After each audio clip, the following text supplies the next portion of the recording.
in front of that line. Look at this, the double clutch, the reach. Make America great again.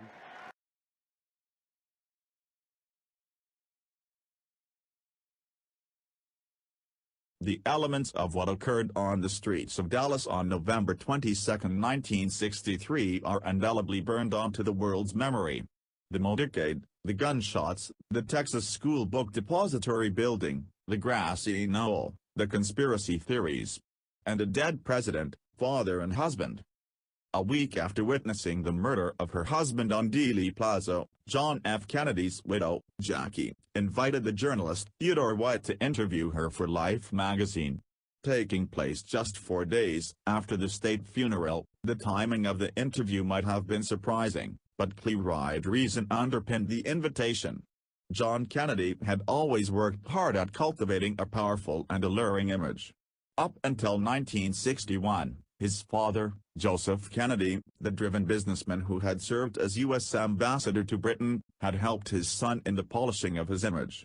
In late 1961, however, Joe Kennedy suffered a massive stroke that left him incapacitated, so the protection of JFK's image was bequeathed to the grieving widow. In the interview, Jackie Kennedy handled this responsibility with immense skill. Shrewdly, she informed White that, on evenings, her late husband had enjoyed listening to Camelot, the musical about King Arthur and the Knights of the Round Table written by Alan J. Lerner and Frederick Loewe. A particular set of lyrics had been especially meaningful to JFK. Don't let it be forgot, that once there was a spot, for one brief shining moment that was known as Camelot. Accordingly, White's feature for Life took Camelot as its motif. The grief-stricken wife, Jackie Kennedy at her husband's funeral. 4 days later she undertook an interview with Life magazine in an attempt to crystallize his reputation. Copyright Getty. Jackie Kennedy suggested to the American people that it was appropriate to think of JFK in mythological terms. He had been a noble, graceful, inspiring leader who evoked the Arthurian legend. Grief-stricken over the death of their glamorous young president, the American people were receptive to Jackie Kennedy's message and were prepared to accept her argument that he had been a genuinely great president. In the development of Kennedy's image since his assassination, this Life interview remains the key text for historians. Film and television have sustained JFK's seductive image over the years, but nothing has had as much impact as his widow's interview with White, where she succeeded in ensuring her view of her husband's leadership prevailed. As historian Stephen Ambrose put it, she certainly wanted to take control of history, and in so many ways she managed to do so. Despite the attempts of various historians since the 1970s to challenge the Camelot interpretation of JFK as an outstanding president, many Americans have continued to support the idea of his greatness. A Gallup poll taken in April 2003 showed that the American people regarded him as the second greatest president in U.S. history, behind only Abraham Lincoln. In a 2010 Gallup poll, he was rated the best of the 9 most recent presidents. Jackie Kennedy had countered any sober historical assessment of JFK by advancing an interpretation based on Arthurian mythology, and myth has proven to be more powerful than history. For if one attempts to get beyond the Camelot mythology, what emerges is not a record of greatness that can be favorably compared to that of Lincoln, who won the Civil War, kept the American nation as one and ended slavery, or of Franklin Roosevelt, who brought the United States through the Great Depression and the Second World War. Rather, Kennedy's record is mixed in both foreign and domestic policy. Robust action. Ever since writing his undergraduate thesis at Harvard on the British appeasement of Hitler, subsequently published in 1940 as a book, Why England Slept, Kennedy's greatest interest in public affairs was foreign policy. Since his death, Kennedy has often been viewed not only as a great president but as a moral, progressive one, a leader intent on reducing Cold War tensions and on tackling racial inequality at home. In truth, Kennedy was more a pragmatic centrist than a liberal ideologue. In world affairs, his study of British appeasement made him believe that a democracy like the U.S. needed to be tough in dealing with totalitarian foes by increasing its military power. This hardline conviction would shape his presidential foreign policy. In the 1960 presidential campaign against his Republican rival Richard Nixon, Cuba was the dominant foreign policy issue, the revolutionary leader Fidel Castro having risen to power there the previous year. Kennedy promised to take robust action in order to oust Castro. Once in office, that was precisely what he tried to do. America's nemesis, Fidel Castro talks to the press in June 1961. Kennedy's efforts to topple the Cuban president, he almost certainly endorsed assassination plots, met with failure. Copyright Getty. In spring 1961, he approved a CIA-authored invasion by Cuban exiles at the Bay of Pigs, hoping to spark an anti-Castro uprising. After this failed, he sanctioned Operation Mongoose to use covert means to destabilize Castro's rule, while almost certainly endorsing CIA plots to assassinate the Cuban leader. Kennedy also alarmed Cuba's chief ally, the Soviet Union, by embarking on a huge military buildup, even though he had inherited a vast lead in nuclear weaponry over the USSR.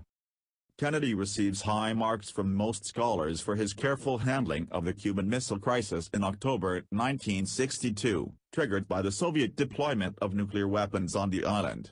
It represents a vital achievement. A failure to defuse the crisis would clearly have been catastrophic for humankind. However, a number of historians argue that, although Kennedy merits praise for his management of the missile crisis, he deserves criticism for those earlier policies towards Cuba. Had it not been for his excessively hostile approach towards Castro and the military buildup he sanctioned, Soviet leader Nikita Khrushchev might well have decided against sending missiles to Cuba. The other two key foreign policy issues facing Kennedy were Berlin and Vietnam. The divided German city deep within Communist East Germany had been a persistent source of Cold War conflict, generating major crises in 1948–49 and 1958–59. In Vienna in June 1961, and for the one and only time in his presidency, Kennedy met Khrushchev. There the Soviet premier demanded Western withdrawal from Berlin by the end of the year, creating a dangerous crisis that dominated the summer of 1961. At first, it appeared that Kennedy hadn't done well at Vienna, spreading the idea that he had been bullied by a more experienced Khrushchev. When the transcripts for the Kennedy-Khrushchev Vienna meetings were finally declassified, this idea was discredited. While the Soviet leader was indeed forceful at Vienna, a resolute JFK made clear that he would not permit Khrushchev to eject the U.S. from West Berlin and, in the crisis that ensued, ordered an increase in military spending to demonstrate American resolve. Despite the building of the Berlin Wall to prevent East Germans from fleeing to the west, Khrushchev essentially backed down. Kennedy could not be coerced on this issue. The president's handling of the Berlin crisis had been manifestly successful and a vital U.S. interest protected without the triggering of a superpower war. This, along with events in Cuba in October 1962, highlights one of the major themes of Kennedy's presidency. He excelled at crisis management, remaining cool and effective under pressure. His ability to craft policy that worked in the long term was more questionable, though.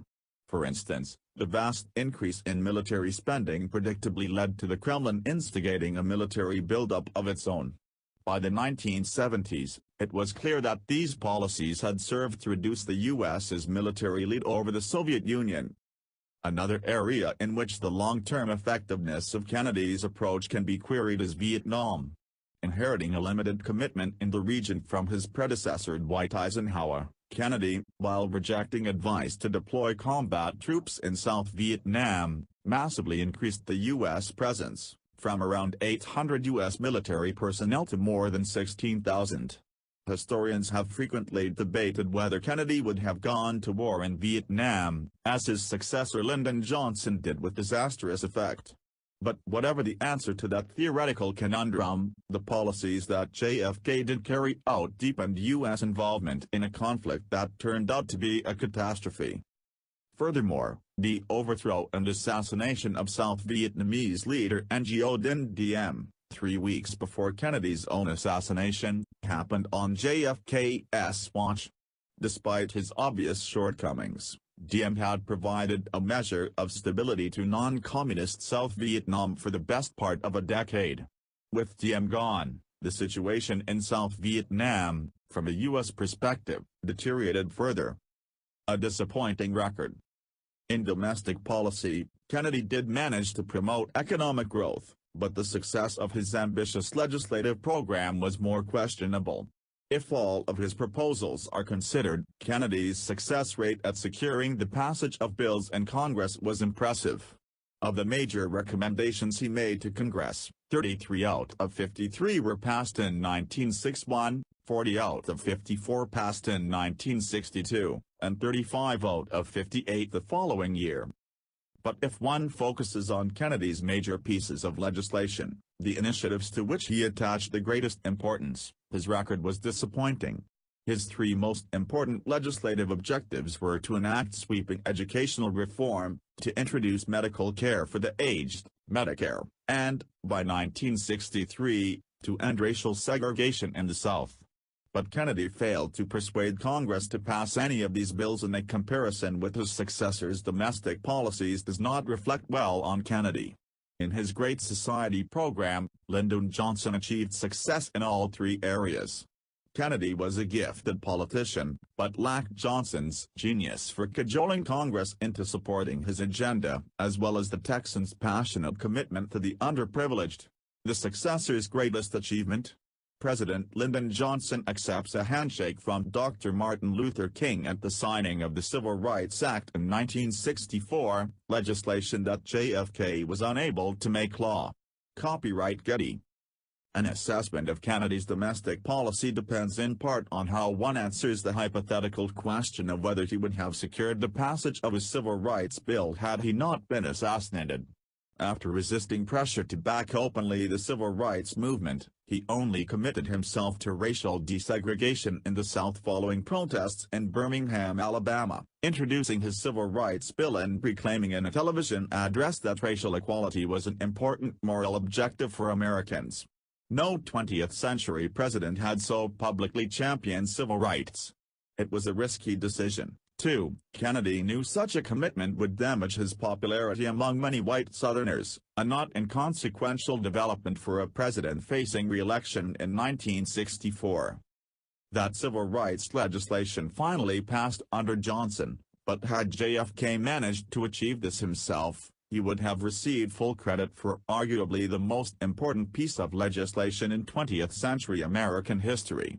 When evaluating Kennedy, the issue of the hypothetical relates not only to civil rights but also to Vietnam. Would he have gone to war? And to his character, would his colorful personal life have caused a scandal that would have destroyed his presidency? Character has indeed become an important issue for Kennedy scholars. Thomas Reeves, in his 1991 book A Question of Character, argued that the dubious influence of his father meant JFK lacked a strong sense of morality. This was evident right across his life, in his womanizing, including liaisons with mafia mogul Judith Kemble, Hollywood star Marilyn Monroe and prostitutes, in his use of drugs, including amphetamines, and in his alleged dealings with the mob, including crime boss Sam Giancana. Reeves maintained that Kennedy's moral deficiency affected his policies as well as his private life. None of Kennedy's private failings damaged him politically in an age when the media was far more respectful and less prurient in its attitude towards leaders than it is today. But should our knowledge of his personal foibles influence an overall evaluation of his presidency? In general, it should not. Some of the U.S.'s greatest presidents were personally flawed. Franklin Roosevelt, for example, was unfaithful to his wife. Besides, the important issue is whether a president's private life has an impact on his political role, and with Kennedy it almost never did. While astonishingly reckless in his personal life, by contrast his performance as president was cautious and measured. In the final year of his life, Kennedy matured as a leader. The Cuban Missile Crisis made him determined to mitigate Cold War tensions, as shown both by his speech at the American University, in which he urged the nation to adopt a less hostile attitude towards the Soviet people, and by the signing of the Nuclear Test Ban Treaty. The brutal suppression of peaceful civil rights protesters in Birmingham in spring 1963 convinced him of the need for major legislation to end racial inequality, suggesting he was starting to become the sort of inspirational leader Jackie Kennedy would later claim he had always been. But the assassination in Dallas cut short the maturing of Kennedy as president. And it was only through tragedy, myth and the influence of his widow that it could appear he had achieved greatness. Has history given these presidents a rough ride? Not all U.S. leaders have enjoyed JFK's glittering reputation. Yet the criticism heaped on Presidents Nixon, Carter and George H.W. Bush may not be entirely justified. Richard Nixon, President 1969–74. Watergate, the biggest scandal in American history, destroyed the presidency of Republican Richard Nixon in 1974. Originating in a break-in at the Watergate Hotel in Washington, D.C., a culture of illegal and abusive conduct on the part of the Nixon White House was revealed, making him the only man in U.S. history to have been compelled to resign the office of the presidency. Beyond Watergate, Nixon enjoyed major successes. A highly intelligent man, he opened up relations with Communist China and signed the SALT arms agreement with the Soviets. While it took him too long, he was the president who ended U.S. involvement in the Vietnam War. In domestic policy too, there were significant initiatives. He established the Environmental Protection Agency and encouraged self-government and federal assistance for Native Americans. Jimmy Carter, President 1977–81. Democrat Jimmy Carter left the White House in 1981 in disgrace. Beset by foreign policy problems, in Afghanistan and Iran, and with the economy in a perilous state, he was consigned to history as a one-term president, having been trounced by his Republican opponent, Ronald Reagan, in the 1980 election. Jimmy Carter. Copyright Getty. But Carter's presidency included some impressive achievements in foreign affairs, including the Panama Canal Treaty, guaranteeing that Panama would gain control of the canal after 1999, and the Camp David Accords, leading to an Egypt-Israel peace treaty. His attempt to ground U.S. foreign policy and human rights considerations can be viewed as valiant. In addition, his brand of centrist politics influenced the successful third way approach adopted by Bill Clinton in the 1990s. George H.W. Bush, President 1989–93. Republican George H.W. Bush, like Jimmy Carter and Herbert Hoover before him, failed to win re-election in a time of economic downturn. In the 1992 presidential campaign, as he battled against his Democrat opponent Bill Clinton, he seemed out of touch with the economic concerns of ordinary Americans. But the ending of the Cold War and the destruction of that symbol of the East-West divide, the Berlin Wall, happened on his watch. Also, and with considerable skill, Bush put together an international coalition that liberated Kuwait after it had been invaded by Saddam Hussein's Iraq. As for the economy, his much-criticized decision to break his 1988 campaign promise by accepting tax increases can now be viewed as a mature and brave response to the problem of long-term government debt.